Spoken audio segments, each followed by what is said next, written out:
italics. Kish is in italics. It just simply says had been carried away, and Kish is supplied there because the end of verse 5 has Kish. But either Kish or one of the relatives or whatever was carried, and notice it was carried by Nebuchadnezzar into captivity. And we kind of discussed that before when we had that map up there, that when a nation would conquer another nation, they wouldn't take them to POW camps or prisons like we think of it. Of course, I guess you could say, enslaving them would be like a POW camp, but not quite the same. But they would just take really the best and most, like if you look, hold your finger there and look at 2 Kings 24:14. 2 Kings 24:14. There the Bible says, and, in fact, this is,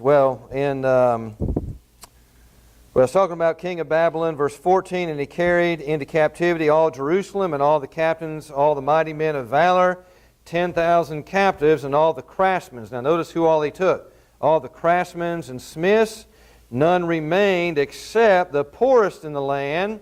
And he carried Jehoiakim captive to Babylon, the king's mother, the king's wives, his officers, and the mighty of the land carried into captivity from Jerusalem to Babylon. All the valiant men, 7,000, and craftsmen and smiths, 1,000, all who were strong and fit for war. These the king of Babylon brought captive to Babylon.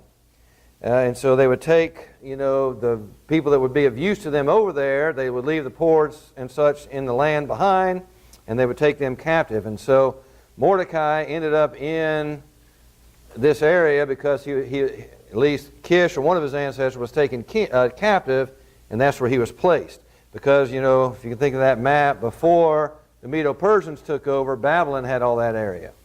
And so, the captives remained there. All right.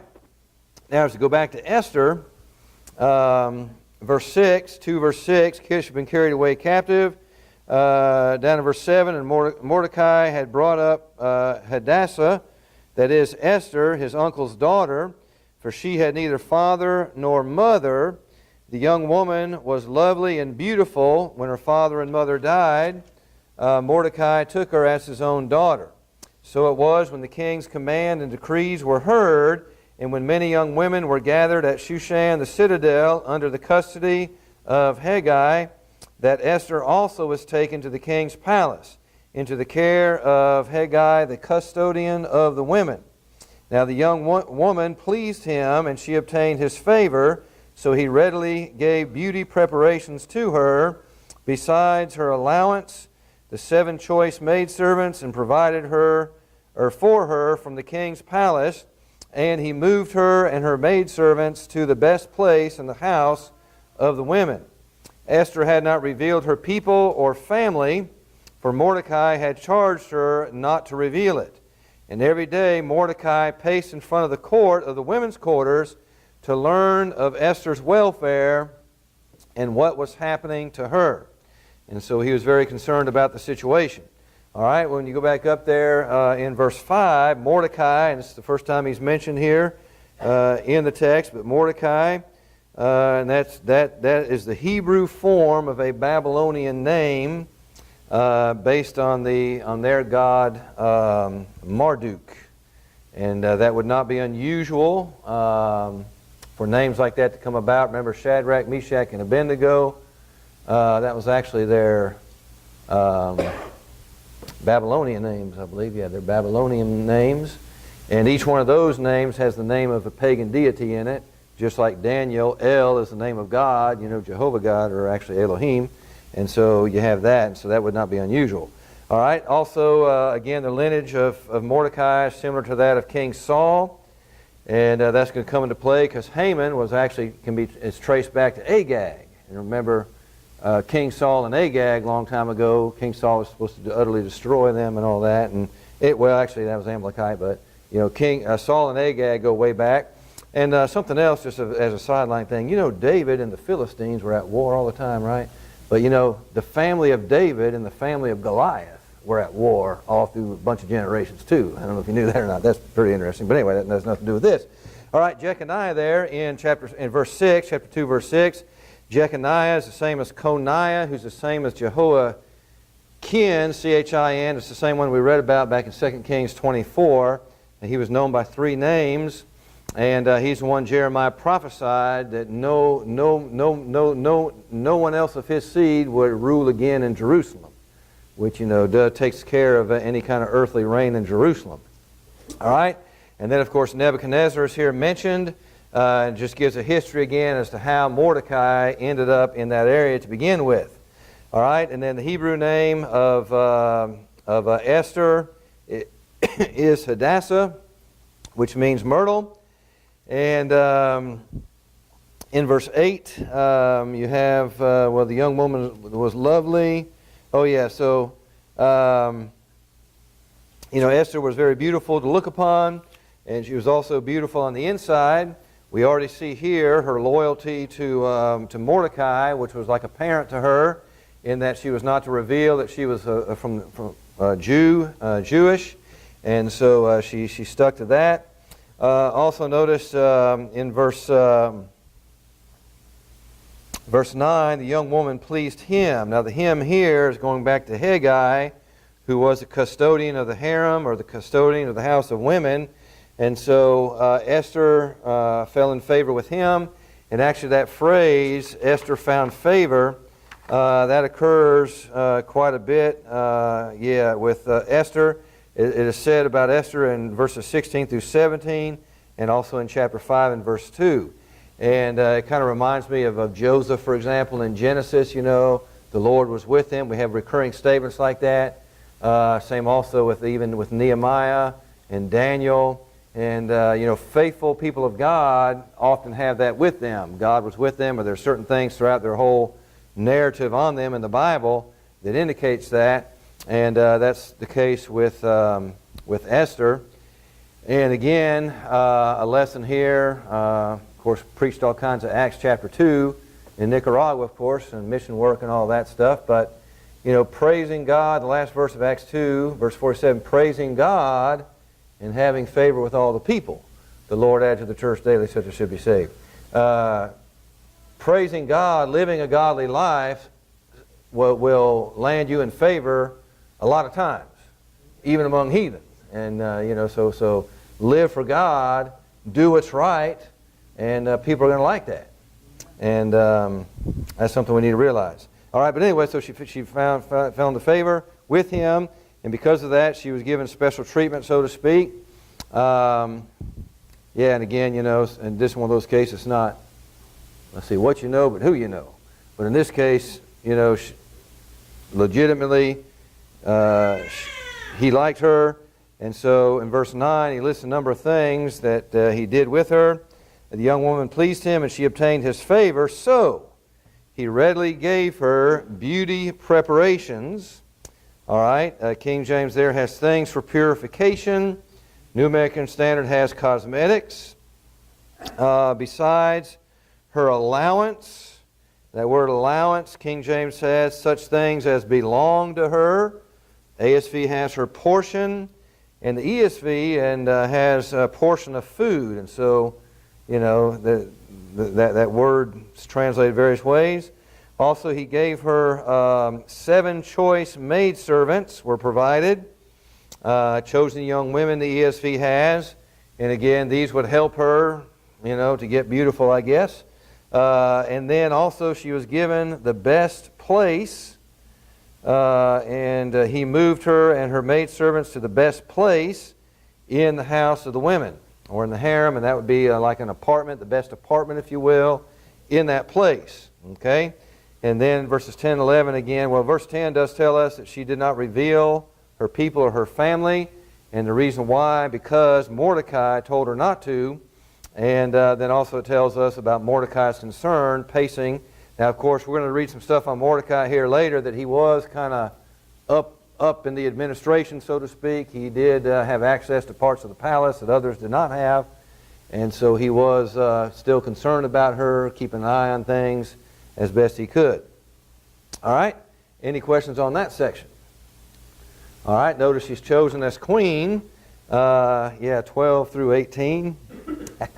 All All right, each young woman's turn came to go in to King Ahasuerus after she had completed 12 months preparation. There you go, there it is, a year long of preparation. All right, now, I know it takes women a long time to get ready in the morning. No, just kidding, just kidding, just kidding. But a year? Man, you kidding me? No, anyway. All right, but 12 months preparation. Oh, yeah, so next time you think your wife's taking forever, say, hey, at least it's not a year, okay, even though it seems like. All right, but I know we're just as bad. Okay, anyway, she completed 12 months. Mm-hmm. Right, and she had help, too. 7 women helping her. Okay, anyway. I don't know if that makes the case better or worse, but anyway. Anyway, 12 months preparation according to the regulations for the women. For thus were the days of their preparation, apportioned 6 months with oil of myrrh and 6 months with perfumes and preparations for beautifying women. Thus prepared, each young woman went to the king, and she was given whatever she desired to take with her from the women's quarters to the king's palace. In the evening she went, and in the morning she returned to the second house of the women, to the custody of Shaashgaz,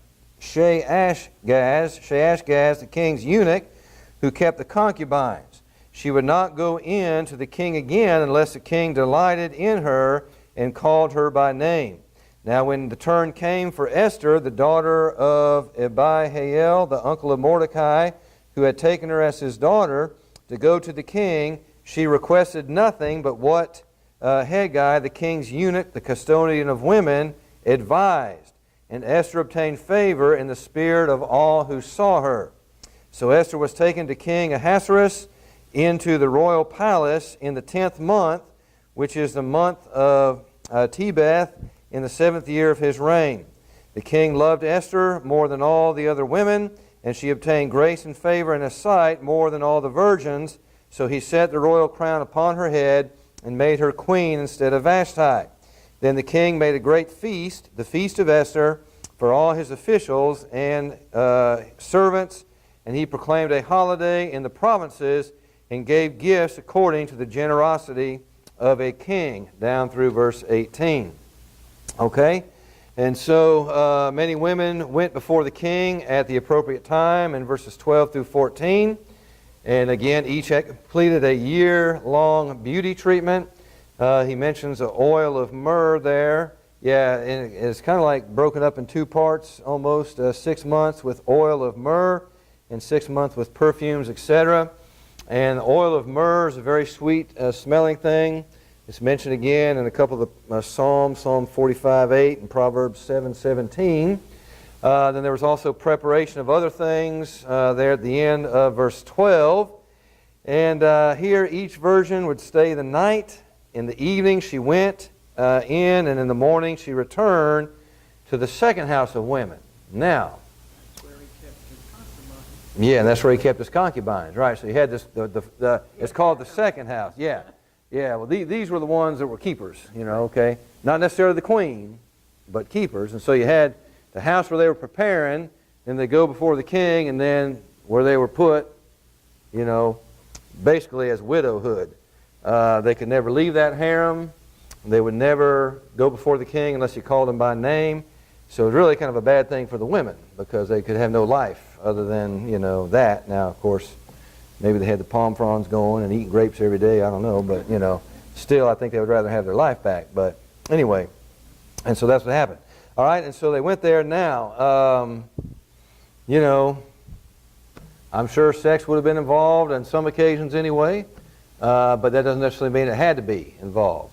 And because I thought of this passage in Genesis chapter 20, remember when but Abraham lied about Sarah, and King Abimelech took her as his wife, but yet it says in Genesis 20 verse 6, and God said to him in a dream, yes, I know that you did this in the integrity of your heart, for I also withheld you from sinning against me, and therefore I did not let you touch her.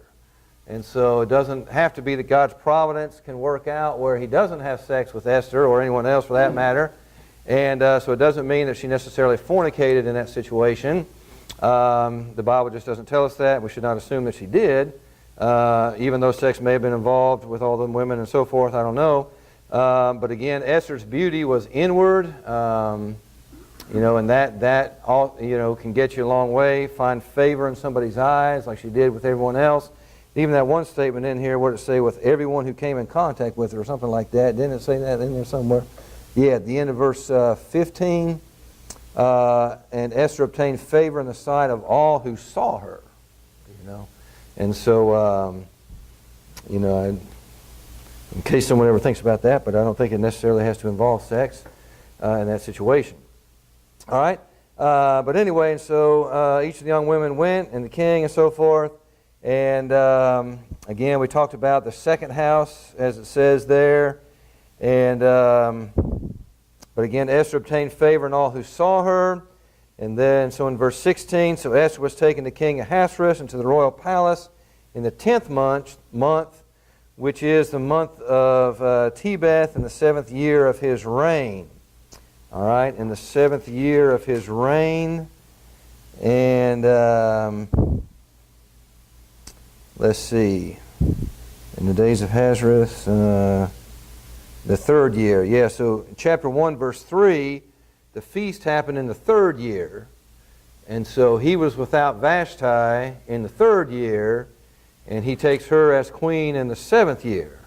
So he's like 4 years without a queen. Of course, he's got that harem, but 4 years without a queen until Esther becomes a queen. All right? And so in verse 17, the king loved Esther more than all the other women, and she put the crown on her head, made her queen instead of Vashti. And then the king made a great feast called the Feast of Esther for all his officials and servants. He proclaimed a holiday in the provinces. All right, now he proclaimed a holiday. All right, and that's that word translated, that literally means a causing to rest. And the King James translates that, made a release. The ESV says, granted a remission of taxes. And that's also, the RSV has that indication as well. And in the definition, the lexicon defines that word as it may refer to a remission of taxes, a release from work, a release of provisions, or a release from military service, such as a furlough. But in the context here, it was just a big celebration. And so any one of those would have fit. Don't have to pay taxes, let's have a celebration. Then if you notice also, he at the end of that verse, and gave gifts according to the generosity of a king. Okay? And so he even gave gifts to help celebrate. Which reminds me, when we have a children's birthday party, why do we get party favors for all the guests that come? You ever think about that? So that they can also be happy about celebrating the birthday, And also in Nehemiah chapter 8, when they read the law and they found out that they had not been keeping the Feast of Tabernacles, Ezra told them to rejoice, to give gifts to the poor, to eat the fat, to drink the wine, celebrate. In other words, celebrate because now you can repent, now you can be made right with God. And so the king is very happy about this. And so he gives gifts, he proclaims a holiday, and that's it. Now he didn't say he had another drunken party like he did with the Vashti situation, but again he celebrated the enthronement of Esther. All right, any questions or comments up to here? All right, notice the next section here, the last one here. Esther intercedes to save the king from a plot to kill him. In verses 19 through 23, when the virgins were gathered together a second time, Mordecai sat within the king's gate. All right, now that second time, in fact, one source says that this word second is a very rare Hebrew word, and suggests that this may be like, parading all the virgins that he didn't choose, parading them before, to show, look at all these beautiful women, and these are all beautiful women, but Esther topped them all, type of thing. But anyway, he gathered them a second time, and Mordecai sat within the king's gate. All right, now him sitting within the king's gate tells us that he was kind of up there in, I don't know what you would call that. He was in with the king. He wasn't just a common guy, but to sit in the king's gate was a very high honor, very high position. amongst people in that situation. All right, now Esther had not revealed her family and her people just as Mordecai had charged her. And again, we read that earlier. And again, the same reason why, because Mordecai told her not to. For Esther obeyed the command of Mordecai as when she was brought up by him. And here's another indication that she didn't forget where she came from. You know, she obeyed him as a father, and just because she became queen didn't mean she changed all that. You know, sometimes kids think, well, I'm 18 now, you know, I don't have to, you know. No. But anyway, that's another lesson. All right, in those days, verse 21, while Mordecai sat within the king's gate, two of the king's eunuchs, Bigthan and Teresh, doorkeepers, became furious and sought to lay hold or lay hands on King Ahasuerus. All right, now doorkeepers, some translations have they guarded the doors, and we've probably seen this in movies and all that, and even today, you know, our military and all that, you know, if the president is somewhere, there's certain people that guard the doors wherever he is. And as a doorkeeper or a guarding of a door, you know, you hear information that not everybody hears. And so they had special insight and they had special knowledge, or, you know, not the ordinary knowledge, extraordinary knowledge of what was going on. And so something about King Ahasuerus enraged them. Doesn't say what it was. It just says they sought to lay hands on King Ahasuerus. In that context, laying hands on there is not to impart spiritual gifts. No, sir, no, ma'am. That's to do him some harm. And so, verse 22, the matter became known to Mordecai, who told Queen Esther, and Esther informed the king in Mordecai's name. And when an inquiry was made into the matter, it was confirmed, and both were hanged on a gallows, and it was written in the book of the Chronicles in the presence of the king. All right? And so it became known to Mordecai. So Mordecai found out about this, and he told Esther, and Esther informed the king. But notice it says in Mordecai's name. In other words, she gave credit to who discovered it, and that will come into play in just a little while. All right? And then the king investigated the situation, and it was found out it was true, and so they were both hanged on gallows. All right, now that's the first reference to hanging on gallows that we have. And probably the gallows here, well, I know impaling was a common way that the Medo-Persians did that. We often think of, you know, the noose and hanging by the neck, and that also is mentioned in the Bible. But several would refer to this as probably impalement. But either way, they were put to death. And then you have at the end of that verse, which is very common in the books, especially the book of 1st and 2nd Chronicles, you have reference to other historical documents that these things were recorded in. And to my knowledge, these historical documents have not been passed down to us. They were not inspired, obviously. But here it was written in the book of the Chronicles in the presence of the king. And I think we discussed that a couple of weeks ago, that most kings in these days, they had a record of their reign and of their rule. Of course, it was usually glorified, puffed up, you know. They didn't want to put all the bad things about them. But that obviously is what this was as well. All right, any questions on chapter 2? All right, in chapter 3... Well, if they wrote about that, wouldn't that mean that the next king, anybody who tried to touch the king would be hung? Or Yeah. And, you know, I don't know if it was written so much as a recommendation of punishment as it was just here's what happened, here's the event that happened. But this will come up again later on, because the king will be reminded, well, hey, remember Mordecai, he's the one that told you about that plot to kill you and all that. Yeah, back in chapter 6, later on down, it'll happen. And so that'll come back up again there. But we can introduce chapter 3, I guess. Haman seeks to eliminate the Jews. And verses 1 through 6, the reason for Haman's plot. After these things, King Ahasuerus promoted Haman, the son of Hammedatha, the Agagite, and advanced him in and set his seat above all the princes who were with him. And all the king's servants who were within the king's gate bowed and paid homage to Haman, for so the king had commanded concerning him. But Mordecai would not bow or pay homage. Then the king's servants who were within the king's gate said to Mordecai, "Why do you transgress the king's command?" Now it happened when they spoke to him daily, and he would not listen to them, that they told it to Haman.